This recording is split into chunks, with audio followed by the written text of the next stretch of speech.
Right, plan for today. Charlotte, you are going to have to go in the kitchen because Chef's called in sick, I'm afraid. Okay, yeah, that's fine, no problem. Right, and Carly, you are going to have to be in the baby room today just to cover for Charlotte while she's out. Yeah, sure, I've been in there all week, it's no problem. Oh, we'll have to wait until we're on lunch break together so you can tell me all about your first day last night. Oh! Yeah, I wouldn't get too excited about that. Okay, great, let's get to it. Marjorie. Oh, I was having such a good day. Yes, Summer. Somebody has stolen something of mine and I want it back. Okay, what has gone missing? My hair straighteners. Oh, sorry, how on earth could we have your hair straighteners? Yesterday I was running late for work and on my way out the door I picked up my wireless hair straighteners, but my hands were full, so I popped them in Latrine's bag and dropped him off here. Except I forgot that I needed them. I left them in his bag all day, but when I came here in the evening to collect him, they weren't in the bag anymore. Okay, well, glazing over the fact that they shouldn't have even been in there in the first place because that's a health and safety risk. Relax, I never keep batteries in them. I always keep them on me so that if Latrine ever got them, he could never turn them on and burn himself. That's actually very smart. Either way, I really don't think anyone has pinched them. So how is it they were in the bag when I dropped him off yesterday morning, but last night when I got him home and checked the bag, they were gone? We have lots of wandering little hands, okay? They're always digging their hands into bags as they walk along the corridor, okay? Maybe one of the children has put their hand in and pulled them out. Well, in that case then, you can reimburse me for them. Summer, I'm not going to reimburse you for a pair of hair straighteners, okay? They should never have been on the premises to begin with. If a child has picked them up and taken them away, if anything, that parent is going to be extremely angry that they had access to them. They were expensive. Then you should have taken better care of them. You mark my words, Marjorie. You're going to regret that because this is not over. I swear to God, when I get up there, you and me are having words because I do not deserve this crap. A few hours later. Right, let's see what's on the telly box, shall we? Oh. Hello? Yeah, speaking. What? Oh my God. Marjorie, I just heard I got here as soon as I could. Oh my God. Apparently the fire is contained to one room. Someone called it in pretty fast, so it didn't spread further. Yeah, you're welcome for that, by the way. How did you get here so fast? I was the one that called it in. What were you doing here? I was just out for a walk and I happened to see the flames.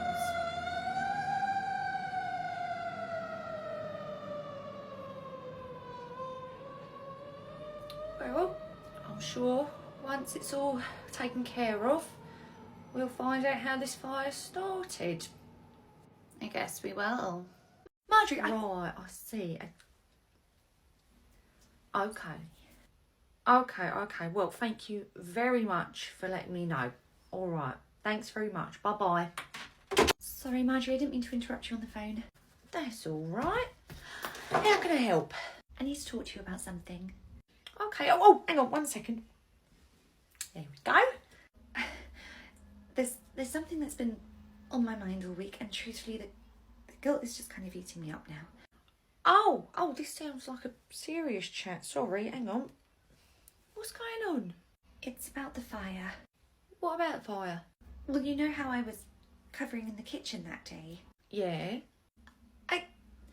I think I left the stove on, so I went back to turn it off, but by the time I arrived, the nursery was already on fire, and you guys were already there, and it's been eating me up all week to think that I burnt down the nursery, and I can't believe I did. Okay, hold on, darling, it's okay. It wasn't you.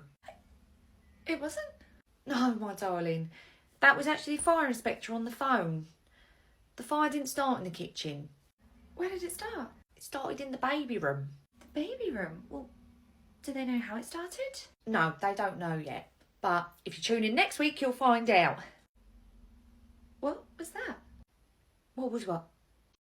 It's so uncomfortable sitting in a car for your lunch break. It's not as nice as the sofas we had. Well, that's what happens when you burn down the nursery. Carly, I should never have told you that. Besides, it wasn't me that started it. It wasn't in the kitchen after all. It started in the baby room. The baby room? Mm-hmm. And when was this confirmed? Only this week. Marjorie got the call from the fire inspector, I think on Monday. So they know how it started then? No, they don't know how it started, just where it started. So we just know for a fact it came from the baby room. Oh. Do you know, we've been so preoccupied with everything going on, I never got a chance to ask you, how was your date that you went on? You know, the one the night before the fire? Oh, it was nothing to write home about. Did you get home in time to straighten your hair? Because I know you were worried you weren't going to have enough time to get ready. Yeah, I managed to get my hands on a pair.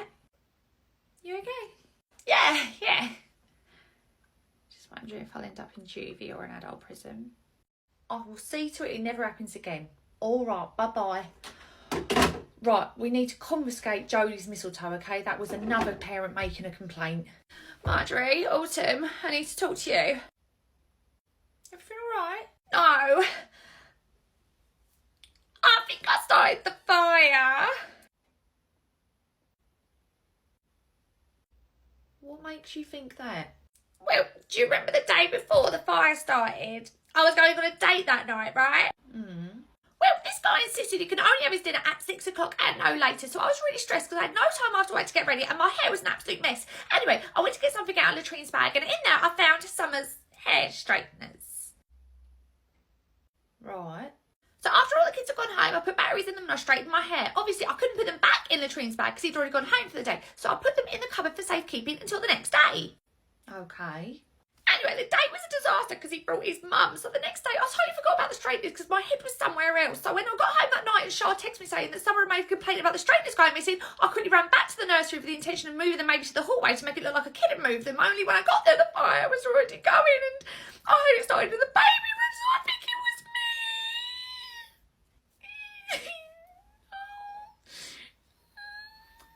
Carly, are you talking about these straighteners?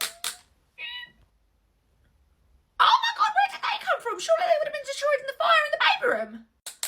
They were in my office. I don't know how they wound up in here, but that's where I found them the next morning. So don't worry, you didn't start the fire.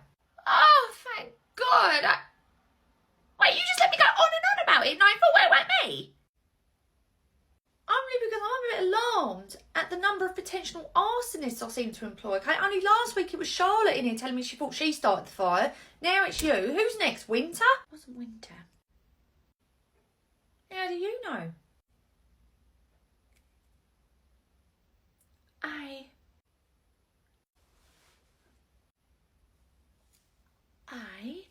You knew where Winter was that night?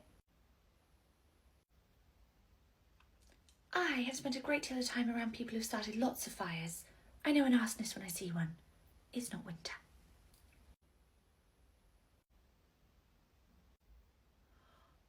Autumn, I think at some point we need to do a deep dive into your past. I am very, very sorry to hear that you don't want to see your own son over the festive period, but I'm sorry I cannot take him. Yeah, he probably will eat you out of house and home. He has got a very big appetite. No, I don't think he's got a stupid face. Look, Aunt Liz, I'm sorry you don't want to see your own son on Christmas Day, but at the end of the day, he does live with you. So then tell him to go to the pub or something, okay? He's 30. Excuse me, Marjorie. Hiya. I believe you've spoken with my colleague a few times over the phone. He's the fire inspector. Oh, yes. Oh, my goodness. Yeah, come in. How can I help you? Well, we have a bit of an update to give you, and it's not something that can be done over the phone. Oh, I see. Okay. Now, we still haven't established the actual cause of the fire. However, we do think we found a catalyst for it. Oh, right. Okay. Do you recognise this blanket? No. It doesn't belong to any of the children at all? No, none of the children bring in their own blankets at all. I mean, we've got toys, comforters, even a few grow bags, but none blankets like that. I've never seen that before in my life.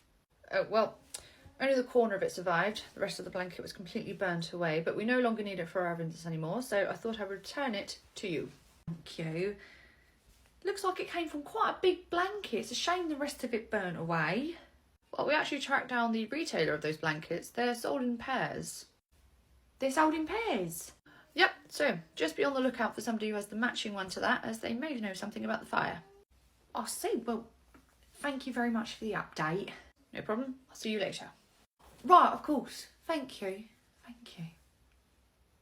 I wonder if Summer's got the matching one. Hello, the nursery.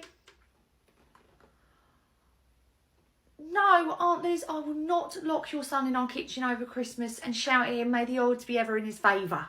It's very nice of the owner to come and make an appearance at the grand reopening of our nursery. Always happy to come and support the people keeping me rich. Hello, mutton chops. Father? Although I am curious as to why the grand reopening of the nursery isn't taking place in the nursery.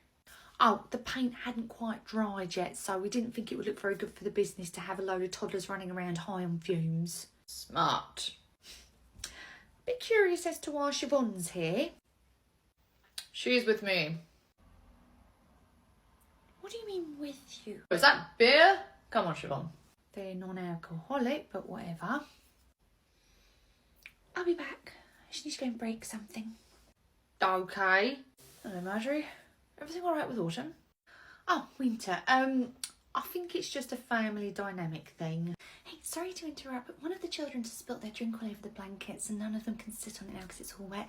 Do either of you have a spare one? Actually, yes. I've got a spare one in the back seat of my car. Okay, great. Thanks, Winter. Right, here we go. One extra large blanket. You? It was you! What was me? That's your blanket! Actually, this isn't mine. This is Autumn's. Autumn's? Yes. This is your blanket. They are sold in pairs and its twin was found at the scene of the fire. You were there that night. I was. And you told me that Winter didn't start the fire. Is that because you know that you started it? Marjorie, she didn't start the fire. How do you know? Because I was with her that night. We're together.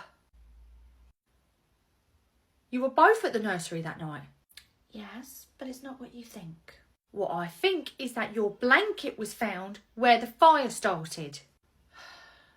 That's not my blanket. Well then whose blanket is it then? Father? Yes, mutton chops. I believe this belongs to you. My word, where did you find that? I haven't seen this since... The night of the fire. Care to tell these people what happened, Father? Siobhan, care to explain? Plot twist. That night, your father and I came to the nursery for some extracurricular activities. Oh, God. Oh, for God's sake, is there not a single room in this nursery that hasn't been defiled by all of you? Soft place still safe for now. Anyway, we threw down a couple of blankets, lit a few candles. One thing led to another, and unfortunately one of the candles got knocked over. Your father made the initial call when we could see the fire was taking hold. I can't believe... Why, how did you come in possession of the blanket then, Autumn? After we finished, we walked out of the preschool room. Finished? Were you all in the same building at the same time bumping uglies? Oh! Mutton chops. Oh. You didn't do it on that blanket as well, did you? No, God, no. I'd never let the children sit on the blanket that we actually use. Oh, how considerate of you. Anyway, I was walking down the corridor and I saw the flames in the baby room. I could see through the window that the blanket on the floor was my father's, so I ran and grabbed it. Unfortunately, the other one had already been completely burned up. I threw it in the backseat of Winter's car. We drove off just as the emergency service vehicles and all of you were arriving. So this whole time you've known it was your father that started the fire. Why have you not spoken up before now? Doesn't exactly look good. An owner accidentally setting fire to his own business. That's why I grabbed the blanket so that all trace back to him was erased. It's very considerate of you. My inheritance is rather meaty. I doubt it would stay that way if he went to prison for fraud. That's my girl. Now, all this business has been sorted. Let's go drink. It's non-alcoholic. Oh, never mind. If you'll excuse me, I need to go and throw up now that I've learned that we were not only in the same building as your father, but quite literally across the hallway from him.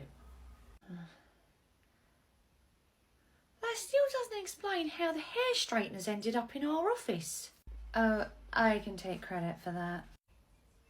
While your father was getting the blankets out of the car, I was having a nosy around the baby room. I'm assuming you two were already in the preschool room. Anyway, I happened upon the straighteners and remember the email going around about them going missing. So I thought I'd plant them in the office framing you, but I'd accidentally put them under Autumn's desk. Of course, Daddy Dearest would never let his daughter go down for a theft in his own business. I'm sorry your plan didn't work. There's always plan B. Marjorie, I'd appreciate it if you can keep the news of Winter and myself under wraps. I hate to break it to you, Autumn, but every single person in the nursery already knows about you two. They do? Oh, except Jodie. She got Winter for Secret Santa and she got him a lipstick. To this day, she thinks you two just happen to wear the same shade.